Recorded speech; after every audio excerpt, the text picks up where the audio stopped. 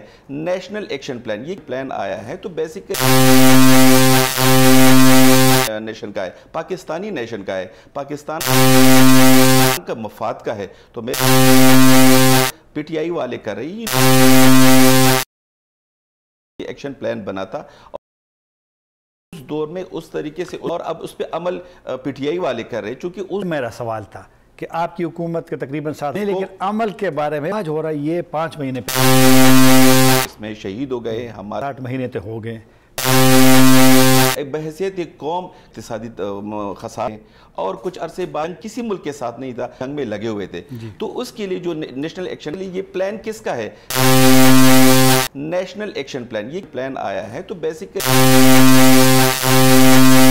Nation کا ہے، Pakistani nation کا ہے، پاکستان کا مفاد کا ہے. تو میں پی ٹی آئی والے کر رہی ایکشن پلان بناتا اور اب اس پہ عمل پی ٹی آئی والے کر رہے. چونکہ اس آپ کی حکومت کے تقریباً ساتھ نہیں، لیکن عمل کے بارے میں آج ہو رہا ہے یہ 5 مہینے اس میں شہید ہو گئے، ہمارے بحیثیت ایک قوم اور کچھ عرصے بعد اقتصادی خسارے، اس کے لیے جو نیشنل ایکشن جنگ میں لگے ہوئے تھے. تو کسی ملک کے ساتھ نہیں تھا. National action plan. یہ پلان کس کا ہے؟ نیشن کا ہے، پاکستان نیشن کا ہے، پاکستانی کا مفاد کا ہے. تو میں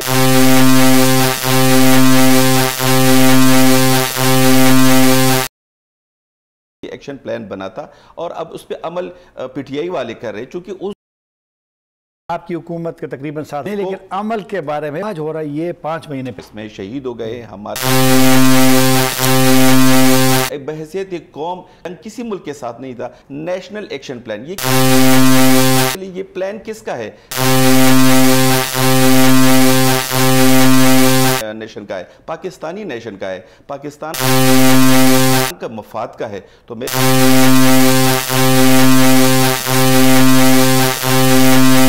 ایکشن پلان بناتا پی ٹی آئی والے کر رہے. چونکہ اس آپ کی حکومت کے تقریباً ساتھ آج ہو رہا ہے یہ 5 مہینے نہیں، لیکن عمل کے بارے میں اس میں شہید ہو گئے، ہمارے کسی ملک کے ساتھ نہیں تھا. بحیثیت ایک قوم. یہ پلان کس کا ہے؟ نیشن کا ہے، پاکستانی کا مفاد کا ہے. تو میں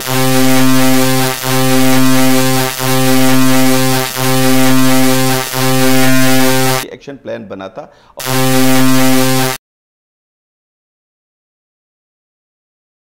آپ کی حکومت کے تقریباً ساتھ پی ٹی آئی والے کر رہے. چونکہ اس نہیں، لیکن عمل کے بارے میں آج ہو رہا ہے یہ 5 مہینے اس میں شہید ہو گئے، ہمارے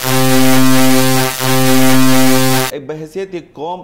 یہ پلان کس کا ہے؟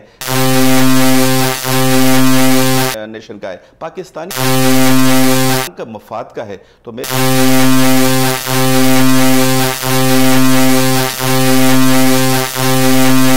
ایکشن پلان بناتا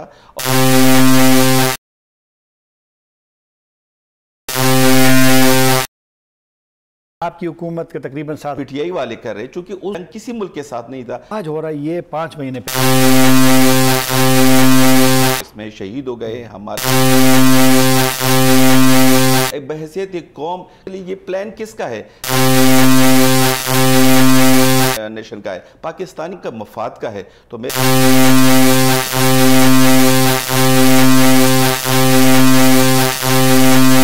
ایکشن پلان بناتا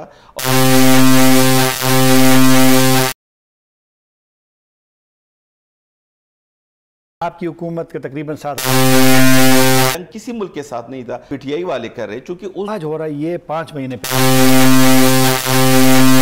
اس میں شہید ہو گئے، ہمارے بحیثیت ایک قوم. یہ پلان کس کا ہے؟ نیشن کا ہے، پاکستانی کا مفاد کا ہے. تو میں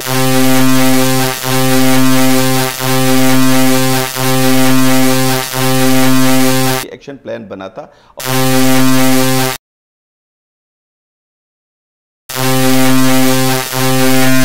آپ کی حکومت کے تقریباً ساتھ پی ٹی آئی والے کر رہے چونکہ آج ہو رہا ہے یہ 5 مہینے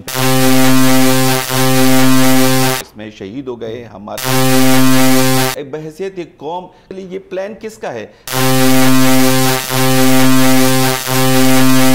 نیشن کا ہے, پاکستانی کا مفاد کا ہے. تو میں کسی ملک کے ساتھ نہیں تھا.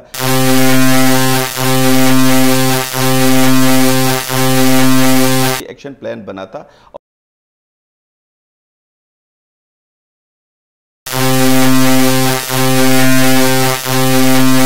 آپ کی حکومت کے تقریباً ساتھ آج ہو رہا ہے یہ 5 مہینے پی ٹی آئی والے کر رہے چونکہ اس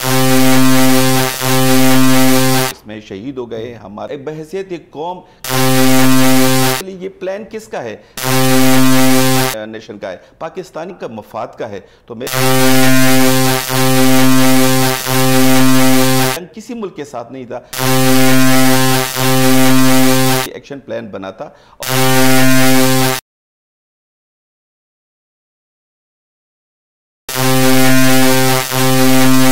آپ کی حکومت کے تقریباً ساتھ آج ہو رہا ہے یہ 5 مہینے پی ٹی آئی والے کر رہے چونکہ اس میں شہید ہو گئے ہمارے بحیثیت ایک قوم کے لیے یہ پلان کس کا ہے؟ کا مفاد کا ہے. تو میں نیشن کا ہے, پاکستانی کسی ملک کے ساتھ نہیں تھا. ایکشن پلان بنا تھا.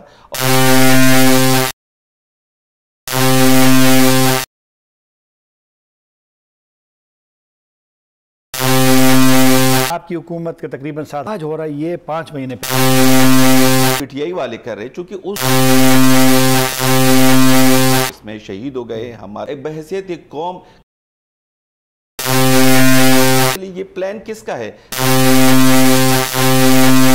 کا مفاد کا ہے. تو میں نیشن کا ہے, پاکستانی کسی ملک کے ساتھ نہیں تھا. ایکشن پلان بنا تھا.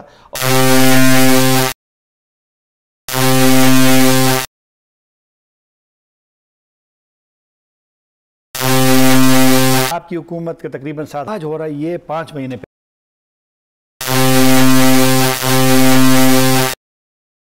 اس میں شہید ہو گئے ہمارے بحیثیت ایک قوم کے لیے یہ پلان کس کا ہے؟ کا مفاد کا ہے. تو میں نیشن کا ہے, پاکستانی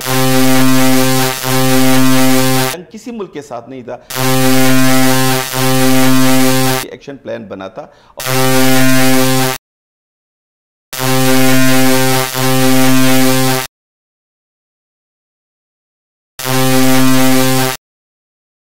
آج ہو رہا ہے یہ 5 مہینے آپ کی حکومت کے تقریباً ساتھ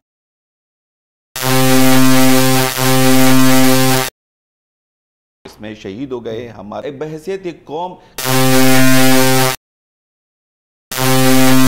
کے لیے یہ پلان کس کا ہے؟ کا مفاد کا ہے. تو میں نیشن کا ہے, پاکستانی کسی ملک کے ساتھ نہیں تھا. ایکشن پلان بنا تھا.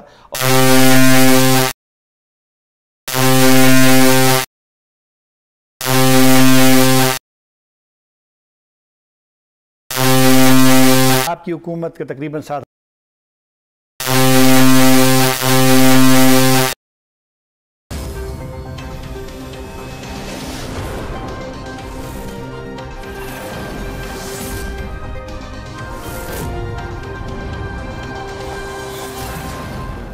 پروگرام میں دوبارہ حاضر ہے. موسیٰ صاحب, جو 20 نکاتی نیشنل ایکشن پلان ہے اس میں قبائلی علاقے جو اب خیبر پختونخوا کا حصہ ہے اس میں اصلاحات کا بھی ہے ایک پوائنٹ. کافی کام تو ہوا ہے, نواز شریف صاحب کے ان کی میڈم صاحبہ کے اس میں ضم والا بھی اسی میں ہوا تھا. لیکن جب بھی ہم پوچھتے ہیں ابھی فاٹا کے لوگوں سے تو کچھ کنفیوژن سی ہے. یعنی FCR ختم ہو گیا, اس کے بعد جو عبوری ایک حکم تھا تو عبوری جو آرڈر تھا اس کو پشاور ہائی کورٹ نے اس کو معطل کیا ہے, تو وہاں پہ ایک ویکیوم سا ہے. آپ مجھے بتائیے کہ جو ریفارمز کا سلسلہ ہے آپ کی حکومت اسی طرح کر رہی جس طرح نیکسٹ پروگرام میں ہے؟ بالکل طاہر صاحب، پہلے تو میں ایک بات کلیئر کر لوں. آپ نے اس دوران میری کولیگ کے ساتھ بات کرتے ہوئے آپ نے بتایا کہ دنیا ہم پہ یہ الزام لگا رہی ہے کہ یہاں پہ ٹیررسٹ ایکٹیویٹیز ہو رہی اور ہماری جگہ یہ استعمال ہو رہی. میں بہت افسوس کی بات ہے، دنیا کے لیے سوچنے کا مقام ہے کہ دنیا یہ نہیں دیکھ رہی کہ ہم نے اپنی ہی پاکستان، ہماری فوج نے ضرب عضب رد الفساد کس کے خلاف شروع کیا، اور ہمارے ملک میں سوات سے، وزیرستان سے، فاٹا کے لوگ اپنے گھروں سے در بدر ہو گئے ہیں، ہجرت کی ہے اپنے ہی ملک میں. کیا یہ لوگ یہ نہیں دیکھتے ہیں کہ یہ لوگ جس کے خلاف سوات میں ہم گئے یا اس کے، کیا وہ پاکستان کے خلاف تھے؟ کیا وہ پاکستان کو نہیں مان رہے تھے یا ہمارے آئین کا کس کو نہیں؟ چونکہ ہم دنیا کی جو دنیا کے لیے جو ہم نے لڑے تھے اور اس کی مقاصد کا ہم نے پوری کی، اس کی سارے وہ ہمارے گلے پڑ گئے تھے. تو میرے خیال میں دنیا کو یہ ریکوگنائز کرنی چاہیے کہ ہماری فوج نے، ہماری جو رشیا کے بعد وہ لوگ تو اپنی جگہوں پہ چلے گئے ہیں، دنیا خاموشی کا وہ سکھ کا سانس لیا ہے، لیکن ہم اس میں پے کرتے رہے اور کافی ہر صورت میں مالی جانی ہر اقتصادی حالت میں ہم نے نقصان اٹھانا پڑا. لیکن ہم دنیا کو مطمئن نہیں کر سکتے، یہی تو مسئلہ ہے نا کہ 70,000 لوگ ہمارے شہید ہوئے ہیں، 120 ارب ڈالر ہمارا نقصان ہوا ہے. یہاں کیسی پھر خاص کر آپ کا علاقہ، ہمارا علاقہ، پورا پاکستان، تو کیوں ہم مطمئن نہیں کر سکتے؟ ہمارے لیڈرز کیوں نہیں کر سکتے؟ بیسیکلی کچھ ہماری جو پہلے جو ڈکٹیٹر رہے ہیں، پہلے تو ضیاء الحق صاحب نے امریکہ کو اس ٹائم بھی کچھ لوگ یہ کہہ رہے تھے کہ چلو یار یہ ہمارا جنگ نہیں ہے، لیکن چلو سٹارٹ ہو گیا ہے، قوم نے ان کا ساتھ دیا ہے. پھر مشرف صاحب آئے اور مشرف صاحب نے، دیکھو قوم ڈیوائیڈ تھی مشرف کے ڈیسیجن پر بھی کہ ہم ان کی جنگ میں نہیں جانا چاہیے جو ریسنٹلی جنگ ہے، لیکن پھر بھی وہ گئے اور اس کی وجہ سے. لیکن دنیا کو یہ دیکھنا چاہیے کہ دنیا ہم سے اپنے مفاد، اپنے کام تو نکلواتے ہیں، اپنے مفاد کے لیے استعمال کرتے ہیں، لیکن جب پاکستان کی خوشحالی، ترقی اور سٹیبلٹی کا وقت آ جاتا ہے تو بجائے کہ وہ ہمارے سٹیبلٹی میں ہمارا ساتھ دے، ہمارے دیکھو چونکہ ہمارے پاس یہاں پہ اکنامیکلی ہم اتنے کمزور اقتصادی کہ ہم قوم کو بجلی نہیں دے سکتے، ہمارے پاس ڈیم بنانے کے لیے پیسہ نہیں ہے. ہم کیوں دنیا سے پیچھے رہ گئے؟ ہم ملیشیا کو دیکھیں، چائنا کو دیکھیں، جو ہمارے ساتھ نیبر کنٹریز ہیں، وہ کہاں سے کہاں ان کے اقتصادی طور پر چلے گئے. ہم کیوں یہاں پہ پیچھے رہ گئے؟ اس وجہ سے رہ گئے کہ چونکہ ہم حالت جنگ میں رہے ہیں، اور یہ جنگ کس کی تھی؟ پرائی کی جنگ تھی. تو اس لیے دنیا کو یہ سمجھنا چاہیے کہ ہماری، دیکھو اگر ہماری سٹیبلٹی کے لیے وہ بجلی، گیس یا جو ہمارا انفراسٹرکچر تباہ ہوا ہے، اسکول کالجز کا، یہاں پہ کیا ہے تو، اور پھر ہم ان کو کر لیتے. تو کچھ لوگ پھر اس میں غربت کی وجہ سے ہوئے، چونکہ اس میں انڈیا نے، اسرائیل نے یا دوسری قوموں نے پھر ہمارے خلاف انہی لوگوں کو استعمال کرنا شروع کر دیا، پیسے دے کر، لالچ دے کر، اور ہمارے خلاف ہی استعمال کر دیا. دنیا کو چاہیے تھا کہ وہ کم از کم جو ہمارے جو یہاں پہ جو لوگ تھے ان کو اکنامیکلی وہ سٹیبل ہوتے یا ان کے پاس اتنی سہولیات اسکول کالج ان کے بچوں کے لیے ہوتے، تو میرے خیال میں یہ لوگ اس طرف نہ چلے جاتے. باقی رہی فاٹا ریفارمز کی، تو ڈیفینیٹلی یہ اس میں تھا کہ فاٹا ریفارمز ہونی چاہیے، اور میرے خیال میں یہ وقت کا تقاضا تھا کہ اس دور میں بھی، اس جدید دور میں بھی جو دنیا کہاں سے گیا، ہیومن رائٹس میں اس میں بھی چلے گئے. اور ہمارے ایک پاکستان میں ایک ایریا ایسا تھا کہ FCR تھا، اور وہاں پہ کالا قانون تھا، اور وہاں پہ PA کو یہ اختیار تھا کہ گناہ کسی اور نے کیا اور اس کے باپ بیٹے بیٹی کو پکڑ کے آپ لاتے اور کوئی پوچھنے والا نہیں تھا. تو ڈیفینیٹلی اس میں تو بہت ریفارمز ہو، بہت لیکن چونکہ یہ کافی لمبا پروجیکٹ ہے، پھر بھی میں یہ کہوں کہ یہاں پہ وسائل کا کمی ہے، مسائل زیادہ ہے، وسائل کی کمی ہے. لیکن PTI گورنمنٹ نے ابھی ایک کمیٹی بھی بنائی ہے، جو عدلیہ کا جو سسٹم ہے وہ بھی آغاز ہو رہا ہے، جو یہاں کی پولیس ریفارمز ہے وہاں پہ وہ جا رہے ہیں، کیونکہ ابھی لیویز اس کو کنورٹ کیا جا رہا ہے. لیکن پھر بھی ہم آ کے ایک ہی پوائنٹ پہ دوبارہ رہ جاتے ہیں، کیونکہ جو 5 سال کا کام ہم 1 سال کا کام 5 سال میں ہم کیوں کریں؟ وہ ہے ہماری بجٹ کی وجہ سے. اگر بجٹ پاکستان کے پاس ہو تو میرے خیال میں یہ پولیس بھی ہو جائے گی، عدالتیں بھی وہاں پہ شفٹ ہو جائے گی. لیکن گورنمنٹ کے پاس نہ عدالتوں کے لیے، نہ پولیس کے لیے، پیسے نہیں ہیں، فائنینشیل مسئلے ہیں. طاہر عزیز صاحب، جب انڈیا کے ساتھ کشیدگی بہت زیادہ تھی تو ایک یعنی اتفاق رائے اور مسلم لیگ نون نے سب نے اس کو سراہا بھی، دیگر اپوزیشن پارٹیز نے PTI کو سپورٹ کیا، ایک مشترکہ قرارداد بھی، جوائنٹ پارلیمنٹ، سارا کچھ. لیکن اب حالات اتنے اچھے تو نہیں ہیں، کشیدگی کم ہوئی. لیکن کل اسمبلی میں کیا ہوا کہ وہاں پہ پھر وہی اختلافات اور وہی لڑائیاں، اور تاریخ میں پہلی مرتبہ نماز بھی وہاں پڑھی گئی اور اسد عمر صاحب کی تقریر، وہ تو خیر میں بعد میں مسائل سے پوچھ لوں گا، تو یہ کیوں مطلب ہے کہ ابھی وہ اتنی تلخی دوبارہ آ گئی؟ بھائی بات دراصل یہ ہے کہ میرے بھائی ساتھ ہیں، میں ان کی بہت سی باتوں سے اتفاق بھی کرتی ہوں، لیکن ان کی کیبنٹ میں چند لوگ ایسے ہیں جو حکومت کی فضا کو خود ہی خراب کرتے ہیں، جس میں پنجاب کے انفارمیشن منسٹر سے اچھا ہے، انہوں نے اچھا کام کیا، ان سے ریزائن لے لیا۔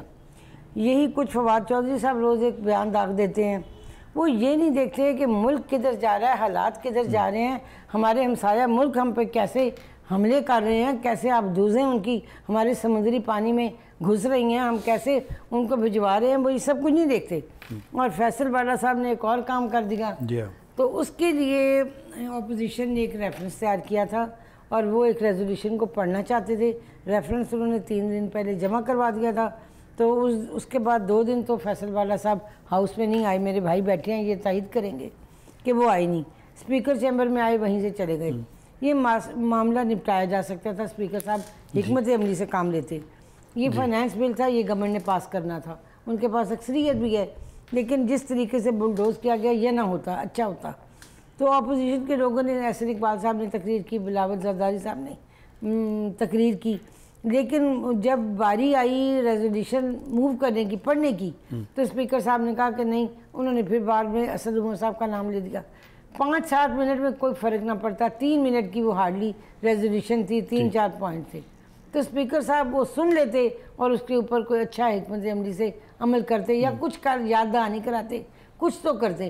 انہوں نے ساری چیز کو سبوتاژ کیا، انہوں نے کہا نہیں جی اسد عمر صاحب آپ کھڑے ہو جائیں، تو پھر اس کے بعد یہ اپوزیشن میں ریئیکشن ہونا تھا کہ ان کی ریزولوشن جو گزشتہ 5 دن سے جمع ہے، پھر 2 دن پہلے انہوں نے اسپیکر صاحب نے بلا کے کہا کہ اب آپ دوبارہ یہ رد و بدل کریں، ان الفاظ کا چناؤ ٹھیک نہیں، پھر آپ جمع کروائیں۔ 3 روز پہلے پھر جمع کروا دی گئی، تو 2 دن تو وہ آئی نہیں کیونکہ باڈا صاحب بیٹھے ہی نہیں، تو جب وہ پڑھنے لگے تو انہوں نے کہا نہیں آپ نہیں پڑھ سکتے، تو پھر یہ ایکشن کا ریئیکشن ہوتا ہے۔ پھر پہلی دفعہ نماز بھی مغرب کی ہاؤس کے اندر ادا کی گئی۔ یہ معاملہ بڑی خوش روبی سے طے ہو سکتا ہے اگر فیضل حسن چوہان کا، نہیں یہ چھوٹی چیز نہیں بھائی، بات سنیں، انہوں نے کہا اوپر اللہ تعالیٰ کی ذات ہے اور دنیا میں سب سے بڑا آدمی عمران خان ہے، ریزولوشن کی بات تو یہی تھی نا، اور یہ چھوٹا مسئلہ نہیں تھا۔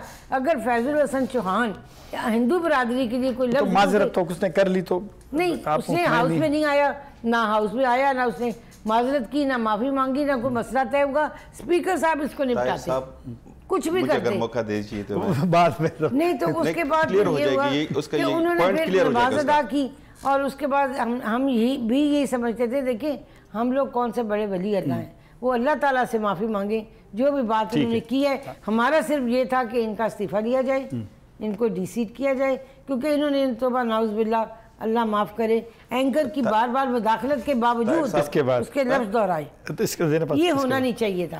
یہ بڑا مذہبی سا معاملہ ہے، اور جہاں تک ناموس رسالت کی بات ہے تو اللہ تعالیٰ ہم لوگوں کو ان پر قربان ہونے کی توفیق دے، یہ بات بڑی اہم تھی اور بڑی سینسٹیو۔ ٹھیک ہے چودھری صاحب، یہ آپ کا کیا خیال ہے جو نیشنل ایکشن پلان ہے اس کی امپلیمنٹیشن کے لیے آپ کے خیال میں تمام ادارے اپنی ذمہ داریاں پوری کر رہی ہیں؟ 2-3 چیزیں میں گزارش کرنا چاہتا ہوں۔ جی دیکھیں اس میں ایک کلاس تھی کہ پھانسی کی سزا بحال کی جائے، لوگوں کو پھانسیاں جی اس کے اثرات بھی ہم نے وہ تو ہو گئے۔ پھر اس میں ایک اور شرط تھی کہ ملٹری کورٹس بنے، جی، اور ملٹری کورٹس اس لیے بنے کہ عام عدالتوں میں گواہوں کو ڈرا دیا جاتا ہے، ججوں کو دھمکی دی جاتی ہے اور فیصلے نہیں ہوتے، اور آپ دیکھ رہے ہیں سپریم کورٹ جس طرح فیصلے کر رہی ہے کہ نیچے سے فیصلہ جھوٹی گواہیوں پر آتا ہے۔ تو وہ جو صورتحال تھی آج بھی کورٹس کی، اس کے نتیجے میں وہ ٹرائل کورٹ کے بعد اپیل کا بھی رائٹ تھا، ایسا نہیں تھا کہ وہ لیگل پروسیس پورا نہیں تھا۔ اس وقت اپوزیشن نے ایک ضد بنا لی ہوئی ہے، اور میرا خیال ہے اب جو اس وقت حالات ہیں، اگر ہم نے ایمرجنسی ڈکلیئر نہ کی، انڈیا اگر کے ساتھ معاملہ ٹھیک رہے تو پھر تو ضرورت نہیں ہوگی، اور اگر ایمرجنسی ڈکلیئر ہوئی کسی صورت، اگر انڈیا نے کوئی اور اس طرح کی حرکت کی، کوئی اور آبدوز آئی، کوئی اور جہاز آیا، کوئی میزائل پھینکا گیا، تو پھر تو آرمی کورٹس بنے ہی بنے۔ لیکن ٹیررزم کو ختم کرنے کے لیے عام عدالتوں سے کام نہ لیا جائے، میں پھر یہ کہتا ہوں کہ اس کو بنا دیا جائے تاکہ یہ معاملہ وہیں سیٹل ہوتا رہے۔ جو معاملہ غربت کا اور پسماندگی کا ہے، پرٹیکولرلی فاٹا کے ایریا، سابق فاٹا کے ایریا، جس وقت یہ آئینی ترمیم ہوئی تھی اس وقت اس میں 100 ارب روپے مختص کیے گئے تھے کہ ہم ان کو 5 سال یا 10 سال میں دیں گے۔ اس کے لیے این ایف سی کا ایوارڈ چاہیے، اس کے بغیر نہیں دیے جا سکتے۔ این ایف سی کا پروسیس شروع ہو گیا ہوا ہے۔ میں توقع کرتا ہوں کہ وہاں کے پسماندہ لوگوں کو ترقی کے لیے، صنعت کے لیے، کاروبار کے لیے، معاشرتی معاملات کو ٹھیک کرنے کے لیے، ہاسپٹل کے لیے، ایجوکیشن کے لیے، انفراسٹرکچر کے لیے وہ 100 ارب روپے دیے جائیں گے۔ جو دوسری چیز ہے جس پر آپ یہ کہہ رہے ہیں کہ یہ باہر کا دباؤ ہے یا اندر کا دباؤ ہے، دیکھیں باہر کے دباؤ کی صورتحال یہ ہے کہ ایف اے ٹی ایف کا جو اجلاس ہوا تھا انہوں نے ہمیں پھر 2 مہینے دیے۔ اگر 2 مہینے میں ہم نے چیزیں ٹھیک نہ کی تو ہم گرے ایریے سے کسی اور طرف چلے جائیں گے، اور ہمیں وائٹ میں جانا ہے، گرے میں نہیں رہنا۔ 8000 بینک ٹرانزیکشنز کی انہوں نے نشاندہی کی جو 2018 میں ہوئی۔ یہ جو جعلی اکاؤنٹس ہیں، فیک اکاؤنٹس ہیں، بے نامی ہیں، فلانا یہ ہے وہ ہے، یہی وہ اکاؤنٹس ہیں جو ہمارے لیے پرابلم پیدا کر رہے ہیں۔ یہی وہ طریقہ کار ہے جس کے نتیجے میں پاکستان کی بدنامی تو ہم کیوں نہیں کر سکے ابھی ان کو روک نہیں سکے؟ نہیں مطلب ہے کہ اس وقت تک تو مطمئن نہیں کر سکے نا باوجود گرے لسٹ میں شامل ہونے کے۔ اس لیے کہ ان کے پاس جو ڈیٹا ہے، ہم نے تو بینکوں کو انوالو کر لیا تھا، ہمارے لوگوں نے تو بینک کے بینک خرید لیے تھے اس کام کے لیے کہ اچھا یہ کام ہم نے بینکوں سے کرنا ہے تو بینکوں کے صدر اپنے لگا دیے جائیں، بینکوں کے عہدیدار اپنے لگا دیے جائیں۔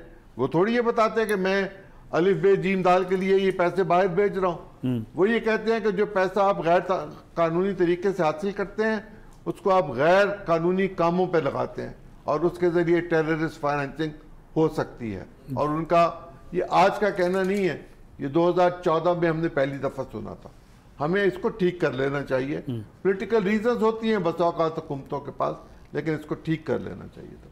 وہ لوگ جو آج گاڑی کھڑے ہو کے نکالتے ہیں وہ یہ بھول جاتے ہیں کہ طالبان کی حکومت کو بے نظیر صاحبہ نے تسلیم کیا تھا۔ ان کے دور میں یہ بات طالبان جو تھے یہ ہمارے بچے، وہ تو پاکستان کی پالیسی ہے نا کہ جو بھی کابل میں جس کی حکومت ہوگی وہ ہم تسلیم کریں گے۔ لیکن اب پاکستان کی یہ پالیسی ہے، لیکن اس کے نتیجے میں اپنی ذمہ داریوں کو بھی قبول کرنا چاہیے۔ آپ ہمیں اپنا دکھاتے ہیں کہ ہم نے بہت زبردست کام کیا، ایٹم بم بنا دیا، تو آپ یہ بھی دکھا دیجئے کہ طالبان کو ہم نے اپنے بچے ڈکلیئر کر دیا۔ طالبان نے کیا، نہیں یہ کہا بے نظیر نے کہا، نصیر اللہ بابر نے کہا، بالکل کہا۔ کچھ چیزیں میڈیا میں آ جاتی وہ میں 2 چیزیں اور آپ کے سامنے رکھتا ہوں۔ وقفے پہ جاتے ہیں، پھر وقفے پہ جاتے ہیں، دوبارہ حاضر ہوتے ہیں۔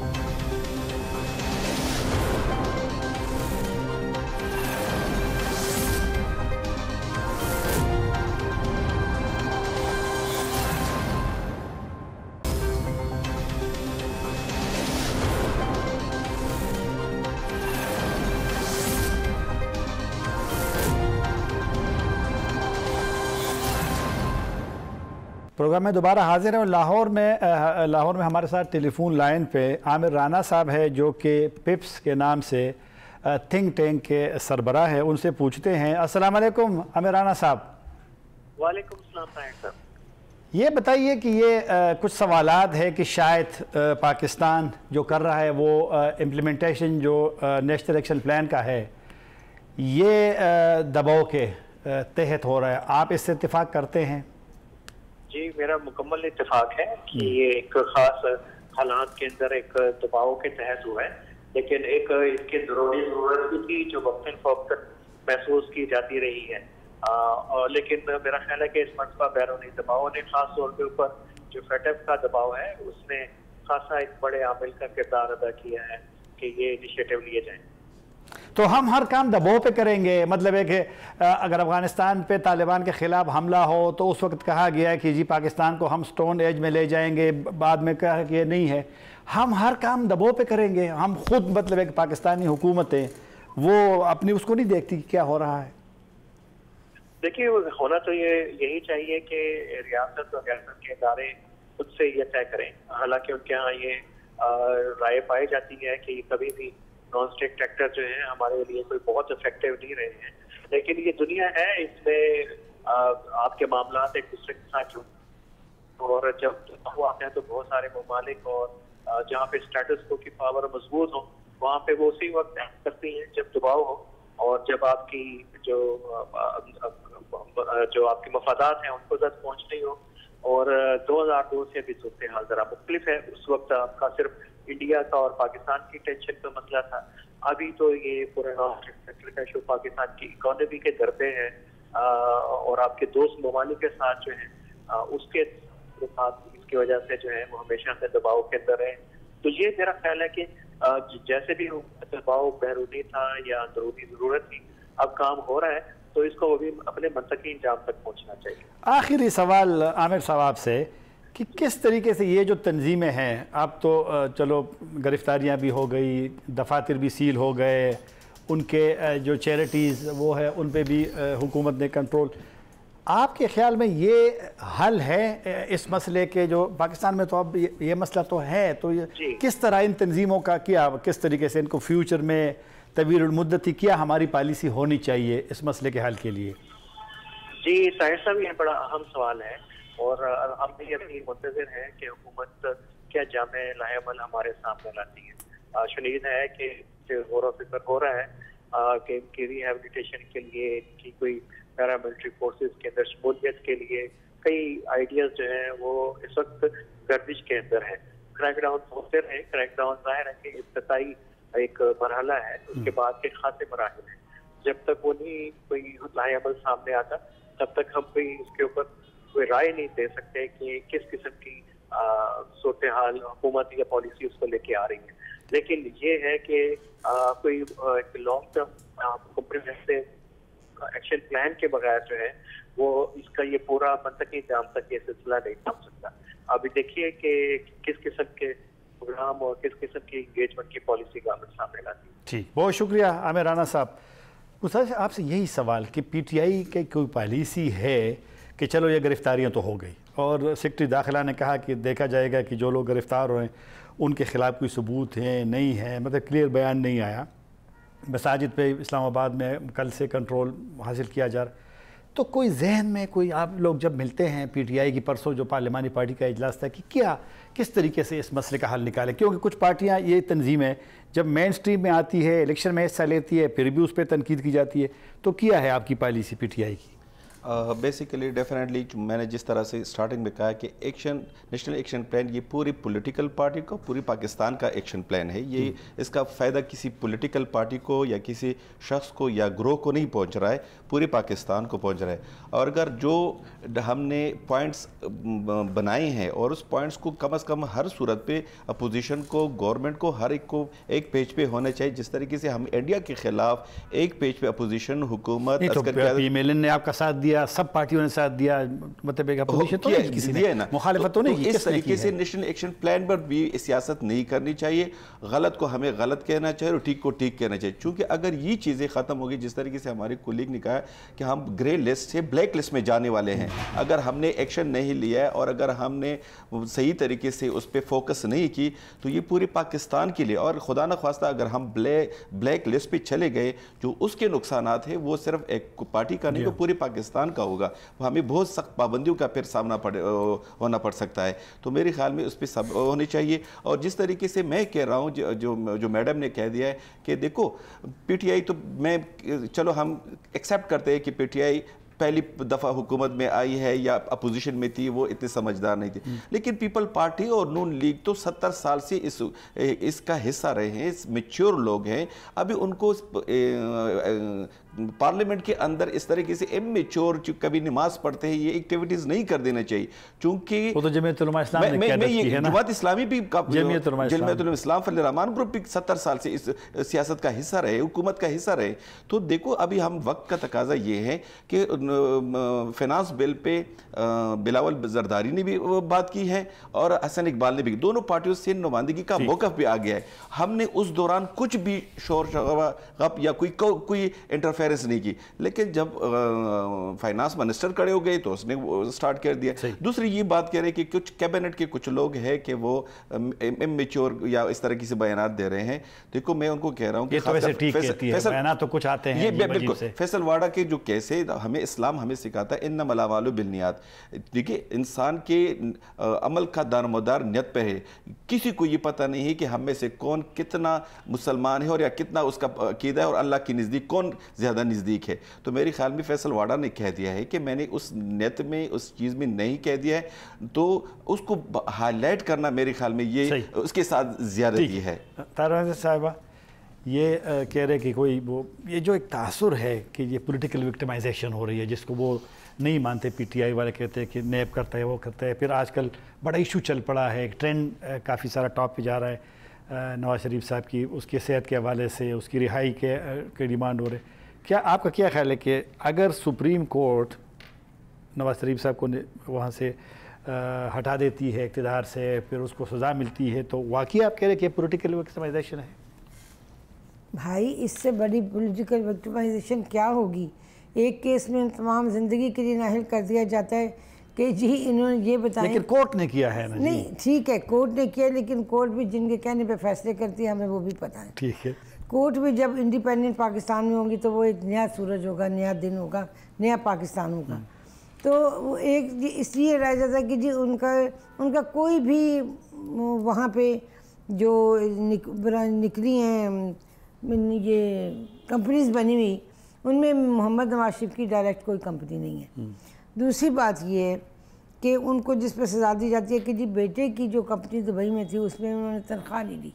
ایک پہ پرانے پہ تو نہیں جاتے, وہ سب کو پتہ ہے. نہیں یہی فیصلے تو اسی بنیاد پہ ہوئے ہیں, اور تو چلو یہ بتائیے کہ یہ کوئی چارج نہیں. اب یہ جو ابھی مسئلہ ہوا ہے, میڈم معاف کیجیے گا, یہ جو ابھی مسئلہ ہوا ہے, اب جب بھی پنجاب حکومت کے ترجمان کا بیان آتا ہے یا ڈاکٹرز کا, دوسرے ڈاکٹروں کا, تو وہ کہہ رہے کہ نواز شریف صاحب ٹھیک ہے.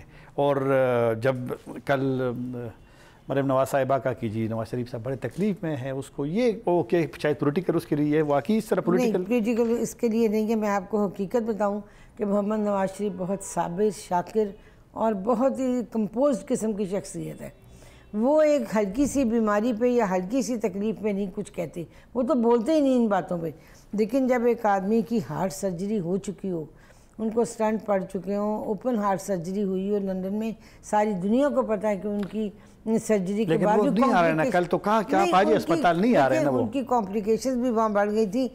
فوراً آپریشن کے بعد ان کا ہارٹ لیک ہو گیا تھا. ایسا بہت کم ہوتا ہے. ڈاکٹرز خود کہتے ہیں کہ لاکھوں میں کوئی ایک پیشنٹ ہوتا ہے جس کے ساتھ یہ کمپلیکیشن ہوئی, تو ان کے ساتھ وہ ہوئی. اس کے بعد یہ ہے کہ اگر ان کو انجائنا کے اٹیکس ہو رہے ہیں, پے در پے ہو رہے ہیں, تو ان کو ایسے ہاسپٹلز میں کیوں لے جاتے ہیں کہ جہاں پہ ہارٹ کا کوئی اچھا سرجن, ڈاکٹر, فزیشین ہے ہی نہیں. وہ گھما پھر آ کے لے آتے ہیں. انہوں نے ہاسپٹلز کی سیر تو نہیں کرنی. انہوں نے اگر ان کو تکلیف ہے تو ان کو کسی اسپیشلسٹ ڈاکٹر کو دکھانا چاہیے. تو اب وہ کہتے ہیں کہ ٹھیک ہے. اور ایک چیز جو میں نے محسوس کی ہے وہ یہ ہے بطور ایک سیاسی ورکر کے, کہ محمد نواز شریف صاحب کو ایک انسینٹیو جو ان کے گھر سے ملا کرتا تھا, ان کی بیگم صاحبہ کی وفات کے بعد ان کی زندگی میں وہ انسینٹیو نہیں رہا. ایک چیز ہوتی ہے کہ آپ کو گھر سے قوت ملتی ہے.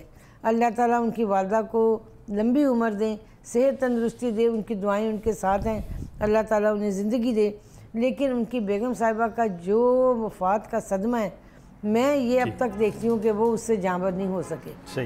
وہ اتنا بڑا واقعہ ہے جس شخص کی اتنی طویل رفاقت رہی ہو اپنی اہلیہ کے ساتھ, اور وہ اہلیہ جو ہر اچھے برے وقت میں ان کو مشورے بھی دیتی تھیں, ان کو صلاح بھی دیتی تھیں, اور صرف گھریلو معاملات میں نہیں ملکی معاملات پہ ان کی بڑی گہری نظر تھی.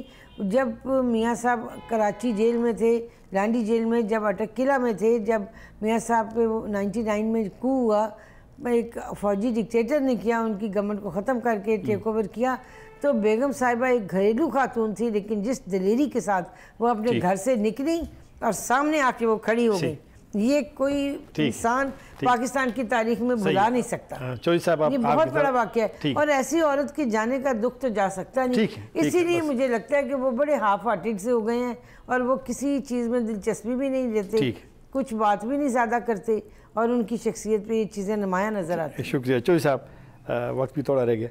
جو نیشنل ایکشن پلان میں ایک میڈیا کے حوالے سے بھی ایک چیز ہے کہ میڈیا جو کالعدم تنظیمیں ہیں یا جو ٹیرورسٹ ہے ان کو گلوریفائی نہیں کریں گے, ان کی تعریف نہیں کریں گے, ان کو آپ کے خیال میں میڈیا نے نیشنل ایکشن پلان میں جو ایک پوائنٹ ہے اس پہ عمل کیا ہے, کر رہا ہے, ذمہ داری کا وہ کر رہے ہیں؟ دیکھیں جہاں تک ٹیررسٹوں کو گلوریفائی کرنے کا معاملہ ہے اس پہ تو میڈیا بہت رسپانسبل ہے. ٹھیک ہے. اس پہ میڈیا کسی ٹیررسٹ کو ہیرو بنا کے اب نہیں دکھا رہا, قطعاً نہیں دکھا رہا. یہ جو کلاس 13, 14 اور 18 ہیں یہ دلچسپی کی حامل ہیں کہ communication network of terrorist will be dismantle completely. اگر کمپلیٹلی نہیں ہوا تو کمپلیٹلی اب ہو جائے گا. ٹھیک, کوئی کمی اس میں باقی نہیں ہے. Measures against abuse of internet and social media for terrorism, اس پر بھی کام ہو رہا ہے, ہو چکا ہوا ہے, بہت ہو چکا ہے. اب کوئی شخص ادھر ادھر کوئی حرکت کرے تو وہ چند لمحوں کی بات ہوتی ہے کہ اس تک پہنچا جاتا ہے. جو 18 ہے وہ ہے سیکٹیرین ٹیررسٹ ایکٹیویٹی.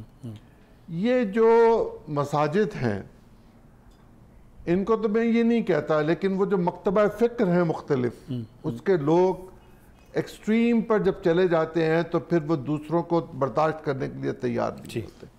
اور جب تک تحمل اور برداشت نہیں ہوگا ہم وہ جو اسلام امن شانتی اور چین کا دین ہے اس کی تعلیمات پر عمل نہیں کر سکیں گے. میرا یہ خیال ہے, میں اس بات کا بالکل دائی ہوں اور بات بار کرتا ہوں کہ جمعے کا خطبہ سرکار کا دیا ہوا ہونا چاہیے, بھلے وہ کوئی مسجد ہو. اگر سرکار کا دیا ہوا خطبہ نہیں ہے اور وہ قرآن کی سنت کی روشنی میں ایک مختصر خطبہ ہو 10-15 منٹ کا اور اس کے بعد نماز ہو, جو استعمال ہے خطبے کی تقریر کا اس کے دوران جو نفرت انگیز گفتگو جہاں کہیں بھی ہوتی ہے وہ ناقابل برداشت ہے. بہت لوگ اس پہ پکڑے بھی گئے, یہ جو ایمپلیفائر ایکٹ تھا اس کے تحت, لیکن ان کی درسی کتب کو بھی اب چیک کر لینا چاہیے مکمل طور پر, اور جو رجسٹریشن نہیں ہو سکی پورے مدارس کی وہ ہر صورت کمپلیٹ کرنی چاہیے.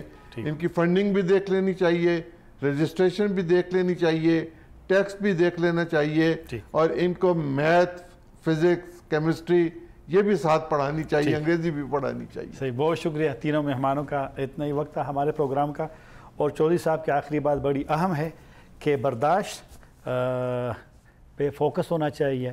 اور ویسے بھی بدقسمتی سے پاکستان میں یہ جو جذباتی ماحول ہے یہ اتنا زیادہ ماضی میں لوگوں کو کچھ ایشوز پہ اتنا جذباتی بنایا گیا ہے کہ جس سے بہت زیادہ مسائل ماضی میں پیدا ہوئے ہیں. میرے خیال میں برداشت ہی ایک بنیادی ایلیمنٹ ہونا چاہیے پاکستانی معاشرے میں.